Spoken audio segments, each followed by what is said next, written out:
Hello, everybody. This is Gabrielle and Sharice with In Session Podcast. We are back, baby.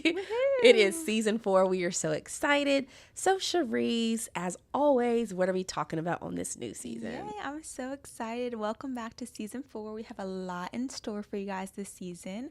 And so today, on our very first episode, we are talking about teens and social media use. And so, as always, Gabrielle, where would you like to start with this topic? Man, okay. So I think I love this topic because I think a couple of episodes last season we touched on social media use. And so I think it's really important that we discuss it because clearly it's something that's really prevalent. And so we did take a couple of notes for you guys because we're going to give some stats. But I think we could start off by just saying social media is here and it's likely here to stay. And unfortunately, our teenagers who are coming up, that's all they've known, right? So I know, like, when I reflect back coming up, social media wasn't invented yet. And so we didn't have to contend with that as much. Now, obviously, by the time I got like in high school and so forth, it started developing, but early years, it wasn't there, like pre-adolescence and stuff like that. So what are you seeing? I know I kind of work with teens, you see kids. What are you seeing with social media use now? Yeah, it's so funny that you say that because I was just having a conversation with the kid client the other day of we didn't even have like the technology, like the phones, like the cameras. So we had a flip phone and they couldn't believe that. And like you said, I think Instagram when I was in high school, like freshman year, it came out and it was a big thing. But even then, like the pictures were low quality. Like it looks nothing like it looks now. And so social media just progresses so fast and it's kind of scary because I think it develops faster than individuals can develop. And not just when I'm talking about teens, because of course teens are figuring out their identity and figuring out themselves when they're in, middle school and high school, but just as a general like societal concept, social media develops so fast and what I think humans can even process, like the new app is out or this new feature is out and things are always upgrading. And so I think it's hard to process that. But when it comes to teens or even children, I feel like they feel like they have to keep up with the standards. They feel like they have to keep up with what's happening on social media, and that can cause a lot of anxiety and depression because there's comparison. There's the thought that, oh, how am I performing on social media? Like, how many likes am I getting? And so it's always this constant checking. So I think a lot of behaviors kind of develop from that, but I don't think social media is all bad. I think it's a great way to connect, and they use it for that, but there just has to be limits from parents, I think, a little bit more is what I'm seeing. I think something that we kind of processed when we were preparing this episode was the fact that teens who use social media, that has an impact. So their online life is very much affected and impacts their offline life. And so essentially what we're saying is, what we do on social media begins to impact how we perform in regular face-to-face interactions. And I forgot what episode it was, but we were talking about how even now with like making friendships or potentially even dating, a lot of it is done in like DMs or like Snapchat, stuff like that. And it just kind of inhibits their ability to like, what is it like to walk up to a person and say, hey, I like you, or hey, can we be friends? And so I think we're seeing how it's really easy for them to maybe connect in that online way and not as much in person. And so I think that's kind of what I see when I have teens coming in, is that there's this level of anxiety or maybe even fear, trepidation about, man, how do I make friends if it's not on Snapchat, Instagram, Twitter, or whatever the case is? And I think what's interesting is that what people are exposed to online is what they feel like they need to be doing. And so that's how they connect. And so, oh my gosh, I see a lot of TikTok trends, a lot of dancing and a lot of like skits. I would be horrible at that. I don't know how I would be able to connect with anybody because I cannot dance. And so, but they're always coming up with new dance moves and new songs to do new skits to and whatever. And I feel like they connect over that and they bond over that and they have their friends in the video. I would be horrible because I probably wouldn't even try. But that's the way that they were able to connect and are able to kind of stay up on the following trends. And I think, trends change over time. And so when I was in high school, I think it was a lot of like fashion and like, oh, what are you wearing tomorrow? Let's wear that. And so that was the way we connected. It was more social. It was more going to the mall, figuring out outfits, doing things like that. And so I feel like social media does take away some of that because it's like, what am I seeing that's trendy online and how can I replicate that, whether that's online or in real life, and how do we talk about those things? Because I think it's almost this cool thing if you have this, if you're influencer, if you're trending to be an influencer or have like a big following or have a lot of likes or whatnot, people like that. And I think that's kind of what popularity looks like nowadays, which is kind of scary because online isn't always real. 100%. And I think that word influencer becomes really important because this is where we really see the pros and the cons of social media. obviously, if I'm an influencer or someone's an influencer and I'm using that influence to spread great information or, positive tips, something like that, ooh, yay, that's awesome. But what happens if I'm an influencer and I'm doing the opposite? And so I know we've seen the things in the news where there's some type of social media challenge. Like I think it was the pass out challenge or something about a plastic bag. And so those are potentially dangerous. And we had kids who were unfortunately being harmed by that. And so I think it speaks to, it could be great if we are using that influence for good, but unfortunately not everybody does. And I think, whether you are a clinician listening to this who's going to want to take this back to their parents or to their kid clients, or if you find yourself in this way yourself, I think it's about how can I do healthy boundaries with this, because it is here. We can't make it disappear, but there is a way that we can manage it better. Mm-hmm. And I feel like parents get like a bad rap of like, I'm being nosy or I'm in their privacy if I'm trying to set boundaries, but you really have to look over those things because there's a lot of things that are accessible to teens and people that have phones online that they might not even be, seeking out themselves, but it comes to them. And so I know on TikTok, there was such a scary thing of this kid had a TikTok and her mom was monitoring it, but like the bookmarks, you can see that now, like who bookmarks the video. And it was a lot of like older men like saving the videos. And that does not feel good for any parent. And you have to teach your children that because they're not knowing what that essentially could mean. So they might just be like, oh yeah, I got a lot of likes, I got a lot of bookmarks, and it looks really good for numbers on the post. But when you actually dive into it, it could be very dangerous. And then also I think sometimes you have to teach safety. And so, teens are still developing, they're growing, they're learning. And so they might talk to someone and feel like I have a real connection with them. Let me give my address. Let me give some personal details about me. And that's not safe. And so I think there are ways to teach online safety, but also making it a form of connection for your children. Like, I just want to keep you safe. We can monitor things together. And I think when I see parents come in with smaller children, I always recommend like watching what they're doing. Of course, you can't limit like technology forever. Like you can't say, oh, it's just not going to exist. It exists. Even at school, they have tablets and whatnot. And so at home, I think the best way is to like sit with them and monitor what they're watching and engage with that with them. I know it probably seems really boring or seems something that you're not interested in, but I think that is a way to connect. Like, I think when we were kids, we had a lot of board games and things. Yeah. Sometimes kids aren't interested in that, and that's okay.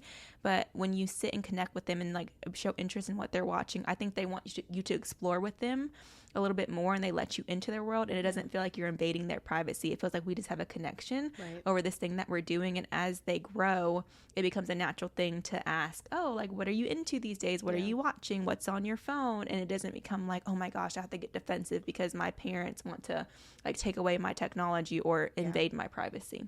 And I think what's so challenging about all of this is that a lot of our world now revolves around technology. To get anything done or accomplished, you pretty much need to have a phone, a device, or something. And so to your point, I know in a lot of school systems now, most testing is done electronically. Right. You know, when I was growing up, it was like the Scantrons or whatever. But now it's kind of electronic. And so kids are indoctrinated very early, even in like, elementary school, get familiar with the Chromebook or how to input answers. And so technology almost becomes a life skill that you need. And so it's like, here I am trying to balance, don't be on it too much, but literally you need it for employment, for school, for education. And I think even just as a parent, there are times where I'm like, hey, let's limit our screen time. Let's make sure that it's healthy boundaries. But literally, if I am booking clients or contacting clients or handling insurance, I'm doing that on a device. And so it's hard to say, well, hey, you're on your phone or your computer, and it's hard to separate. Yes, but this is me working, and so it gets real muddy there. And so I think maybe with this episode, it could be for everybody. How could we better balance it? Something that I love, I don't know how you feel about it, is just no technology days. It may not be practical, obviously, every day, but saying, hey, this day or this span of time, no devices. How do you feel about that? Yeah, I recommended that recently because just to your point, I had a kid client that was like, well, you're always on your phone. And like the parent was trying to explain just what you were. Well, I have my email on here. I have my work calls. I have people that I'm texting. I have my group chats for work. And so it looks like they're always on their phone, and they essentially are, but they are working, and they have to do that to communicate with other people. Because say you're like the boss or you're the leader, which was in this case, yes, they are in charge of their own schedule. And so they have people coming to them. They have parents coming to them, and they need to communicate back and forth. Excuse me. Even with teachers, it's like they have parents inboxing them and reaching out about homework and assignments. And so they are always like essentially on their phone, but it looks like they might be just busy or disengaged, but that's not the case. They're just working. And so I do think that it's a good idea to have no technology days and set the expectation really early. Like, we're going to have this Sunday, and every day that's what you expect. And you can explain it in a way that's like, we want to have family time, but also like, I do want to give you your free time outside of here to your technology, and I will grant you that. But I feel like technology free days are really important so that we can connect over things other than what's going on our phones. Because I think when people are on technology, we miss out on those social skills, like you were saying. And so even just picking up on cues of how your parents are doing or how your child is doing, if you're always like have a screen in front of your face, it's hard to notice those minimal cues that you could pick up if there was less of those technology 100%. Days. And something that we did, like kind of looking at stats with this, is that, if there are 3 or more hours of screen time per day or at a specific setting, that poses risk, like to our mental health and honestly to our physical health as well. So, this is an audio, but I wear glasses. And so even just from a visual perspective, if I'm always having a screen in front of my face, that puts strain on my eyes. But if I'm only invested in, let's say, gaming or something like that, I'm likely sedentary. I'm sitting down. I'm not getting active. And I think the same thing with kids. If they're always on a tablet, they may not know what it's like to let's go outside and run around or, kind of burn some energy in a different way. And again, we're not saying that it's bad, because there are ways that you can use technology to expand your thought process and to get creative. Right. But there also are those side effects that if we don't manage it, our kids can be sedentary. They cannot be as active as they need to be. And I think they miss out on developing other parts of their personality. Not everybody's going to be into sports by any means, but there's so many other things that you could be good at besides influencing or gaming, I think what's scary about technology use that I see is that I have in my playroom, there's a lot of toys that are not very interactive. Like, you have to literally put the voice or put the sound to the thing that you're playing with. And so I have like these miniature figures, or I have like the cars, and they don't really have a lot of sound. And so you have to literally go choo choo, like for the train. And what I see is that, they get really bored with it quickly sometimes if they're used to technology, because technology is so much stimulation over and over and over again. And when it's not giving you enough, you can move to the next thing. And then as a teen, that's what I see with TikTok. It's like, oh, this short video is giving me a lot of dopamine. When this video is too long, I'm going to go ahead and swipe to the next one and not even like finish the video that I originally started. And so, with younger kids in the playroom, for example, I try to teach them to like sit in that moment and be okay with playing and role playing. But sometimes it is hard because they want something else that's going to stimulate their mind immediately, and that could be difficult.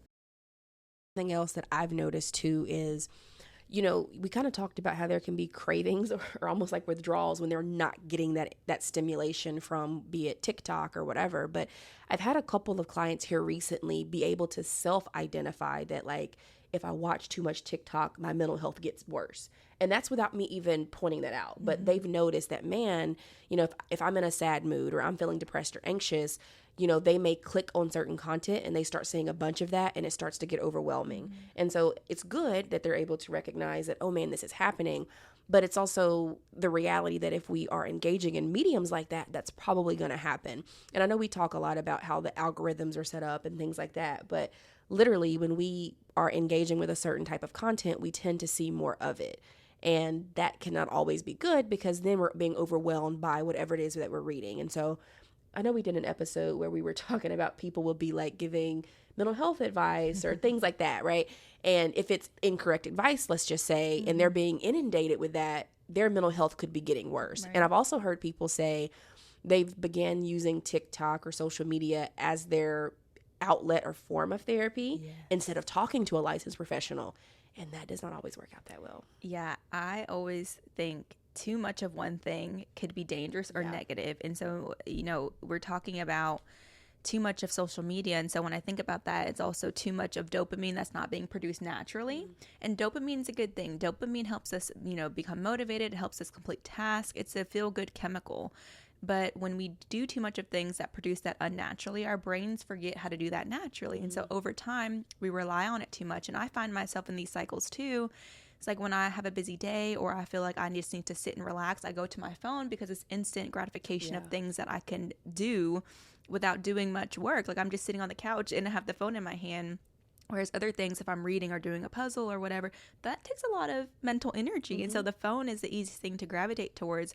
But over time, it becomes harder to sit in moments when you are doing that puzzle or when you want to go for a walk, because it's like you're itching for something that can bring you instant gratification. And with kids, they already are not so good at that. If y'all watch the marshmallow test on YouTube, it is so cute, right? And I know on TikToks, they've done like they put the Skittles or whatever in front of the kids, and the parents will like, wait for me and I'll be right back. And the kids just eat that thing up, right? But it's like the kids have the option, I'll give you more if I come back, and they can't do it because it's so just instant. Like they can do it without any consequences, and it'll be very good for them, and they don't have the thought process to say, well, if I wait, I will be able to have 2 more of these things and it'll be even better. Their brains haven't developed that yet. And so with social media, I really fear that kids won't be able to develop that as quickly as they typically can, because it's already a hard process to learn. And so with social media, I think it just hinders some things. And then to your point earlier of just like the physical aspects of it, I've read this study, and it's really kind of sad, is that kids aren't going outside as much. And so their body's not developing some of the strengths that our bodies did when we were outside a lot. And so when they're going into sports, they're going to have to learn a lot more repetitive things to learn a skill. So example, like when you throw a baseball, seems so simple, right? Just throw it, use your arm and throw it. But you have to develop things to do that. You have to have the muscle, you have to have just like the energy and the repetition to be able to do that over and over without getting fatigued. Well, when we were kids, we were swinging and playing on like the monkey bars and using our arms and stuff. If kids aren't doing that, they aren't developing those skills. And so play is so important. But even when you're developing physically, it is so important, because you need to develop those body type things 100%. To be successful sometimes in certain sports or with certain skills. And a lot of that is kind of things that they test for, like fine motor skills or the ability to, like, you know, can I coordinate to climb or to do different things? And it's really hard to do that because electronics work a different part of our brain and a different part of our body. Like most of the times when you see people gaming, their little 2 thumbs are moving, right? And that's probably an important skill for some people. But there's a lot of other things in our bodily functions that we also need to kind of work and to get there. If you ever want to see, and this is kind of a testament to some of the younger kids, give a kid a tablet, but no charger, right? If their tablet dies, you find out real quick, you know, how dependent they are. Literally this morning, walking out of the house, my son had his tablet and a charger. And I was like, you know what? Nope. Give me the charger and the tablet, because they've connected that, oh man, my tablet or whatever only has a certain amount of battery life, and if it dies, what am I going to do? So let's get creative, find something else. And so we started doing I Spy on the way to school, right? Or you know, just anything that's other than a technology device, I'm doing it. And so I think maybe just getting creative. You don't have to take it out completely, but if you are a parent, caregiver, even if you're a sibling and you have younger siblings, finding ways to connect that do not involve a screen of some kind. And I think even in future employment, I don't know how this will work, but because virtual happened since COVID, I feel like there's this move where people are working from home more than they are going into the office. And so I think even for adults, we have to find a way to balance our screen time, because it's hard now. Yeah, one thing that people will say, well, in moderation, things are okay. But in my eyes, it's like, well, if your moderation in every single aspect at school, at home, at work, it's no longer moderate. So you do have to balance it. And so, you know, at home for people like adults and even kids, I would say, you know, making sure that you have maybe an agenda of things that you want to do, not just social media. And so if you do want to read a book, what does that look like? Do I put my phone on the charger and walk away and lock it in another room? Do I want to have dinner and have like a lockbox? Some people really do that. They put their phones away for this specific amount of time and enjoy their dinner. I think, you know, it's so easy to incorporate your phone or technology into everything you do, like whether that's watching TV while you're eating dinner or folding laundry and watching a podcast, or, you know, just running and listening to music. We're always stimulated. And so what thing can you start with small scale? Love small steps that lets you enjoy the present. So if it's going for a walk, can I listen to the sounds of nature instead of relying on my podcast to get me through the walk, right? Can I enjoy walking? Might not be all the way enjoyable. It might be really hot. It might be like physically, you know, exhausting for you, but you do it because you know that there's a good benefit, right? And that's the dopamine that comes from that at the end. It's like, I did something that's really good for myself. How can you enjoy that a little bit more by being present with your body? And so like we said before, we talk about grounding. How can you ground yourself to the present moment and enjoy the things that you are doing versus relying on something to bring you that enjoyment? 100%. And I struggle with that too. I do task stacking when it comes to chores that I hate, and I won't stop that. like for laundry, I hate folding laundry. So I'll listen to a podcast or I'll listen to a video to help me do that. But when I'm doing other things like walking, I really try to be intentional about spending time with myself. And so I'm not stimulated in every aspect that I'm engaging in that day. I like that. So maybe determining when I'm going to task stack and then when I'm going to just be present and enjoy. Because again, that takes intentionality. I love Jalen Hurts. Shout out to Jalen Hurts. But something that he did that he was talking about with his day that I've implemented in my own is that he sets very strict limits for his social media use. And so I forgot what his number is, but I know for me, like on my iPhone, I just went into my settings on my screen time and I limit it to an hour per day for all my social apps. And so essentially I have to become very intentional about my social media use because if I'm just on there scrolling, all day, well, I'm going to use up that 60 minutes pretty quickly. And so I learned how to engage with my social apps very sparingly and intentionally.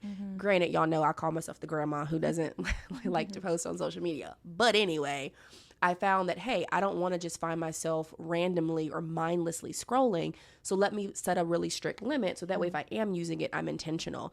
And that does wonders because when you see that little thing go up and it's like, ooh, your time is done for the day, it's like, all right, what am I going to do? And so I'll read more books. I'll take a Pilates class that works my butt, right? I'll go outside. I got a hammock and now I just love laying out looking at the trees. So you just find other things to fill your time and you notice that you feel a lot better, a lot more complete. Right. And so maybe doing that as well. I love that because even with just setting a limit for yourself in your head, you're thinking about when I'm on this, do I really want to be doing this? Like it just creates this mental thought process of like, I'm thinking about this consciously instead of subconsciously. I think a lot of times I'll hear clients say, I was on TikTok and I intended to be on there for like 30 minutes and it turned into like 3 hours before I knew it. And I get it because it's very, like I said, dopamine rewarding. You just sit there and it's like, wow, there's so much great things happening and it's feeding you the content that you like. And so it's really easy to sit there and be like, well, this was great. Oh my God, this is even better. It just keeps getting better and better as you go. But they feel guilty because it's like, I could have been doing something else in those 3 hours. And so even just setting that limit for yourself in your head or on your phone, it'll probably make you ask yourself, well, I only have a couple hours. Could I do something else before I do this? Or can I do something else when I'm done with this? That's how my brain works. When I have a limit, it's like, I kind of want to save that time. And then what I end up doing is doing something else. And I don't even really use the time that I intended for on the social media that I set aside. And so I think it can trick your brain. And so I would try different tips and tricks like that if you are struggling. But I wouldn't say just like, throw the phone away or throw your laptop away. Start small because it is very difficult and start replacing that with ways that you get dopamine. 100%. I think one way to get dopamine is like my dog. I love my dog. Like cuddling with my dog and taking walks with a pet. I think it's such a good way to connect and they're always there and they're always happy. So it's such a like instant dopamine release for me. And so finding something like that for you, it could be literally, doing something creative like doing an artwork or painting or getting outside like Gabrielle said and looking at the trees. I love that too, just being out in nature. And so different things, I would recommend you to find the thing that works for you. Absolutely. And something that's key here when we're talking about ways to implement it with healthy boundaries, essentially one of the biggest takeaways is that you do not want social media of any kind to replace your in-person interactions and kind of that face-to-face engagement. And so if you notice that, man, a lot of my friendships or conversations take place only on social media, maybe you could start small and challenge yourself to meet a friend for coffee, or like, hey, maybe could we meet up at this event and like, spend a couple of hours together, something like that. But maybe start balancing how much we're connecting socially, because yes, it is going to happen because there's a lot of great content there, but also try to supplement that with in-person interactions. Because I had a client tell me like them and a friend would spend a lot of time like talking back and forth throughout the day on like Instagram, and then they would go to lunch and have nothing to talk about because they're so used to like just sharing videos or just kind of like ha ha ha laughing at content and commenting, that when they were face to face they had lost the ability to connect beyond that screen. And so we don't want that to be the case, right? You want to be able to have healthy conversations and relationships online, offline, and to do that we got to practice it. And so I think we talked a little bit, but when kids are younger and they're going to school, traditionally they make friends on the playground or in their classrooms and they're connecting in that way. But now, or even in the neighborhood, like when school was out, you would go outside like, hey, do you want to ride bikes or play chalk, something like that. But if I'm coming home and I'm like have a tablet in front of my face, or I kind of don't want to engage outside with anybody else, I'm missing that component. And that's even with college kids. You know, I think some of the struggles that I see there is like, oh man, well, we talk on Bumble BFF, or I met them like on a Snapchat thing, and they don't know how to transfer that to real life. Practicing is so important. I think it's a skill that you build up. Like, I don't think you just come out knowing social skills. Like, you don't know, oh, it's polite to shake hands or say, my name is this. You learn that. So your parents are like, hey, like, introduce yourself and say things that, you know, you want to talk about. Like, what's your favorite color, right? So parents do that. But if you're always inside, or you don't have the opportunity to be in groups or to be outside after school, no one's teaching you that. And online, it's very interesting because depending on what you're playing, which is why I say monitor what your kids are doing, they can be on Roblox or a game or Minecraft, and they're in the chat and they're talking to someone that's an adult, right? And so the adult is feeding them things, and it's not even like conversational things. It may just be just like random things that don't engage a conversation. And so your kids are being exposed to different things, and they might not even know how to process that. I can't tell you how many times I used to work at a school, and so kids would come in off of TikTok saying things, and I'm like, do you even know what that means? Like, that is so dangerous for kids to be seeing these things without being monitored and like repeating that, because then there's other younger kids in the school. There's people that are also not like privy to that information, and they're sharing that, and it's because they think it's funny, or because it's trendy, or it's cool. And so they're not even aware of like what they're saying themselves or what they're exposed to. And so monitoring is definitely important, but practicing is so important. I think if you can teach your kids that skill and have them build up over time, that'll be really helpful. I think a sign that your kid might maybe spending too much time on social media is if like they feel most comfortable, and you're right, like if they're not like using their time to engage socially, like if they're avoiding that, or if they feel like, you know, maybe they have to lie or deceive to like get their phone back because that's the only way they can connect to people, that's a red flag, right? If they cannot get like any kind of communication or social interaction outside of their phone, and they feel most comfortable on their phone, that would be time to really sit down and say, we need to revisit expectations, and we need to kind of start to do those skills. And they might be a little bit older, but it's never too late to start practicing. 100%. And I think when you notice some of those problematic signs, it's okay to say, you know what, we have to go back to square one. We've got to revamp this thing. And that could look like, you know what, I'm going to be intentional about signing them up for something, even if it's small. But, you know, observe your child's behavior. And if you notice that they seem to be struggling with this social component, you know, all right, let me just sign them up for something small. They could be 30 minutes once a week, something like that, but that they could start to learn and practice social interaction. And no, it's not going to be an immediate, I went one time and it was great, you know, but you kind of keep exposing them to that and just giving room and space for social connection to occur, and they get better at it. Most kids don't like doing things they're not good at, right? Because they're like, well, I suck at this, or I didn't do a good job, right? Because they're very kind of praise and reward driven. And so if we just take that and say, oh man, they went one time, they didn't make any friends, I'm going to stop them from going. Well, no, everything is not going to be, I did it once and it worked. And so you have to keep encouraging, all right, let's try it again, you know, or eventually if it doesn't work, you try something different, but keep giving opportunities to develop socially. And then what you find out is that at some point it clicks. And kids, they take a little bit to warm up. But what I've seen, even with my own, is that if they start off a little bit socially awkward, when you keep giving opportunity for them to connect, eventually they get it. And all it takes is one kid. Like yesterday, my son went to football practice and he hadn't made any friends yet. And one of the kids was like, oh, Roman, we have the same Gatorade. And they started talking about Gatorade, right? And it's small stuff. It didn't happen at the first practice. It was a fourth practice. But they found something eventually that they could chat about, if that makes sense. I think social skills, you are meant to not be successful all the time, and that's okay. And when you're a parent and you're encouraging your child, you're teaching them, it's okay if things don't go the way that you plan. Like maybe you plan to go in and have a really great time and like play with every single person, but realistically they had their friend groups already, and you know, you were the new person, or maybe you just didn't know anybody yet and you wanted to be friends with them, but you didn't know how to interject yourself. And so it is a little bit awkward, but over time, as you keep going, it works out. Usually you can find that one person, or you find your group that you relate to, and it becomes so rewarding because now you have someone that you can rely on, or a group of people that you can rely on each day that you connect with, and it feels very rewarding to be able to be in that group or be in that setting. And so practice. It's never too late to practice.